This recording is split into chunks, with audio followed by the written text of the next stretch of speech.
Good morning viewers. நலம் தானா சேனலுக்கு உங்களை வரவேற்கிறோம். இன்னைக்கு குதிரவாளி அரிசி தோசை செய்ய போகிறோம். அதுக்கு குதிரவாளி அரிசி புழுங்கல் அரிசியே இருக்குது. இதுலேயும் பச்சரிசி புழுங்கரிசி நம்ம சாதாரண அரிசியில் இருக்கிறாப்புல இதுவும் புழுங்கரிசி பச்சரிசின்னு இருக்குது. இது புழுங்கரிசி.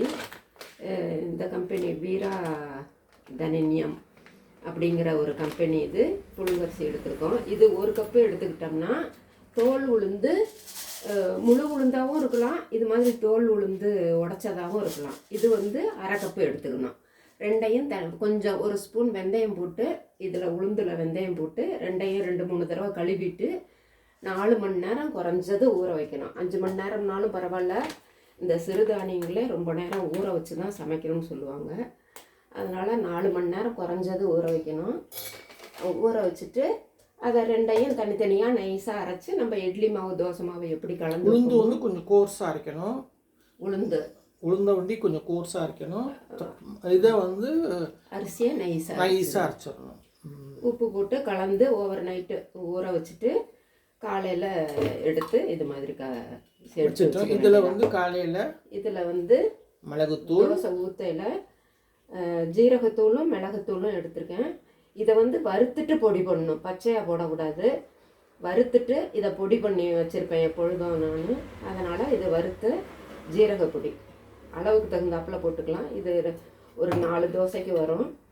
அதனால் இந்த ஒரு அரை ஸ்பூன் போட்டிருக்கேன். 1/4 ஸ்பூன் தான் இருக்கும். இது மிளகுத்தூள். இதில் கொஞ்சம் கொத்தமல்லி செரிமானத்துக்கு தான், வேறு ஒன்றும் இல்லை. வாசமாகவும் இருக்கும், டைஜஷன் பவருக்கு நல்லா இருக்கும். இது இட்லி மாவு பதத்துக்கு காஞ்சிருச்சு. இட்லி மாவு பதத்துக்கு கரைச்சிடணும். தோசை மாதிரி மெலிசாக ஊற்றக்கூடாது.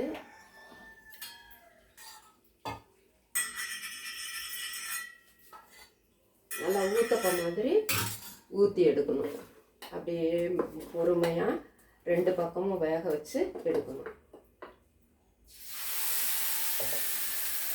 அவ்வளோதான், தேய்க்கூடாது. அவ்வளோதான்.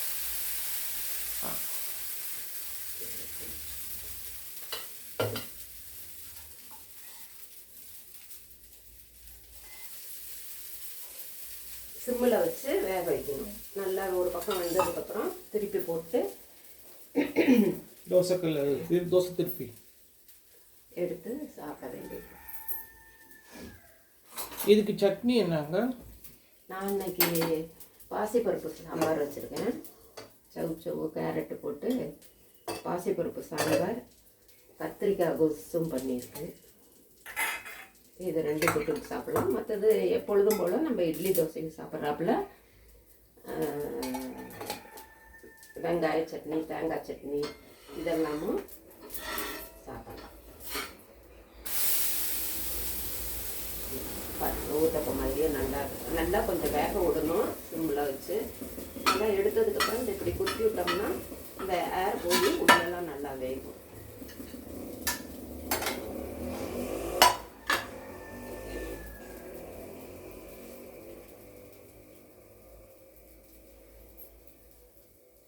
இது சிறுதானியங்களே உடம்புக்கு நல்லதுன்னு சொல்லுவாங்க.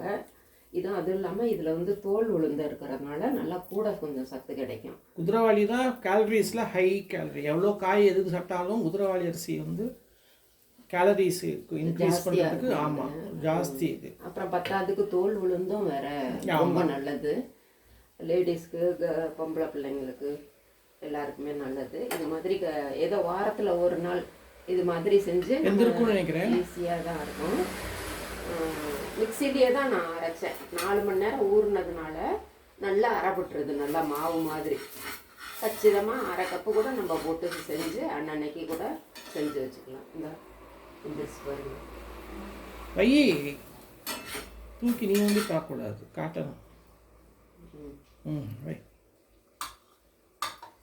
இது மாதிரி மெலிசாக ஊற்றக்கூடாது, இது மாதிரி ஊற்றக்கூடாது. திரும்பவும் எண்ணெய் ஊற்றிட்டு அடுத்த தோசை.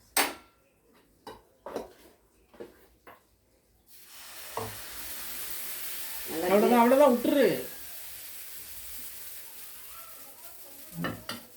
அமுக்கக்கூடாது.